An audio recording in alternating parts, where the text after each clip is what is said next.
নমস্কার বন্ধুরা, সকলকে আমার চ্যানেলে স্বাগত। মহামান্য সুপ্রিম কোর্ট গত 5ই ফেব্রুয়ারি ডিএ মামলার উপর যে ঐতিহাসিক রায় প্রদান করেছিল, সেই রায়ের উপর ভিত্তি করে আগামী 30শে মে মাননীয় মুখ্যমন্ত্রীর সঙ্গে সমস্ত মামলাকারী সংগঠনের প্রতিনিধিদের একটি বৈঠক আছে নবান্নে।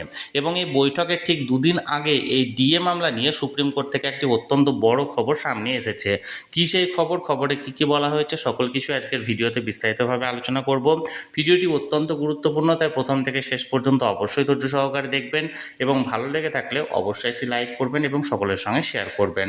আর সেই সাথে চ্যানেলে যদি প্রথমবার হয়ে থাকেন এই রকমের ইনফরমেটিভ ভিডিও আরও দেখার জন্য যারা এখনও পর্যন্ত চ্যানেলটিকে সাবস্ক্রাইব করেননি তারা অবশ্যই চ্যানেলটিকে সাবস্ক্রাইব করে নিতে ভুলবেন না। তাহলে চলুন আমরা বিস্তারিত জেনে নিই। সুপ্রিম কোর্টে ডিএ মামলা শুনানি হওয়ার কথা ছিল গত 6 মে 2026, কিন্তু এর ঠিক দুদিন আগে অর্থাৎ 4 মে রাজ্যে পালাবদল ঘটেছে এবং ক্ষমতায় এসেছে নতুন সরকার। এবং এই নতুন সরকার ক্ষমতায় আসার পর স্বাভাবিকভাবেই তার ঠিক দুদিন পরে হিয়ারিংয়ে কোনো কিছু প্রসিড করা অসম্ভব ছিল। তাই তাদের পক্ষ থেকে এখানে আবেদন করা হয়েছিল এই শুনানিটিকে পিছিয়ে দেওয়ার জন্য। এবং সেই মতো দেখুন, আমরা সরাসরি সুপ্রিম কোর্টের ওয়েবসাইটে আছে, এখানে দেখুন ডায়েরি নাম্বার দেওয়া হচ্ছে 21108/2026, the state of West Bengal versus confederation of state government employees West Bengal.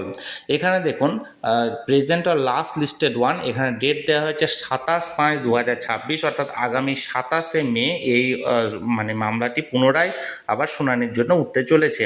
Honourable mister justice Sanjay Karol মহাশয় এবং অনারেবল মিস্টার জাস্টিস প্রশান্ত কুমার মিশ্রার এজলাসে, যার ক্লজ নাম্বার হতে চলেছে 301, অর্থাৎ 301 নম্বর সিরিয়ালে এই মামলাটি উঠতে চলেছে। যার মূল বিষয় হলো সুপ্রিম কোর্টের তরফ থেকে যে মনিটরিং কমিটি গঠন করা হয়েছিল এবং যে ডিএ নির্ধারণ অর্থাৎ বকেয়া ডিএটি কিভাবে দেওয়া হবে, কতটা দেওয়া হলো, তার একটা রিপোর্ট নেওয়ার ব্যাপার ছিল। এই সমস্ত বিষয় নিয়ে এই মামলাটি উঠতে চলেছে। এবং আমরা সকলেই জানি এই শুনানির ঠিক 3 দিন পরে অর্থাৎ আগামী 30শে মে মাননীয় মুখ্যমন্ত্রী সমস্ত ডিএ মামলাকারী সংগঠনের প্রতিনিধিদের সঙ্গে নবান্নে সকাল 11টার সময় বৈঠকে বসতে চলেছেন। এখন এমতো অবস্থায় এই 27শে মে যে শুনানির জন্য ডেট ধার্য করা হয়েছে, অর্থাৎ আগামীকালকে শুনানির জন্য এই কেসটি সুপ্রিম কোর্টে ওঠে না আবার পুনরায় পিছিয়ে দেওয়া হয়, সেটি এখন দেখার বিষয়। আমি সবসময় চোখ রেখেছি, যে কোনো আপডেট পাওয়া মাত্রই তৎক্ষণাৎ সেটা আপনাদের সঙ্গে শেয়ার করে দেবো। তাই যারা এখনও পর্যন্ত চ্যানেলটির সঙ্গে যুক্ত নেই অবশ্যই চ্যানেলটিকে সাবস্ক্রাইব করে চ্যানেলটির সঙ্গে যুক্ত হয়ে যান। আর এই ভিডিওটি ভালো লেগে থাকলে অবশ্যই একটি লাইক করুন এবং সকলের সঙ্গে শেয়ার করুন। আর সেই সাথে চ্যানেলটিকে অবশ্যই সাবস্ক্রাইব করে রাখুন।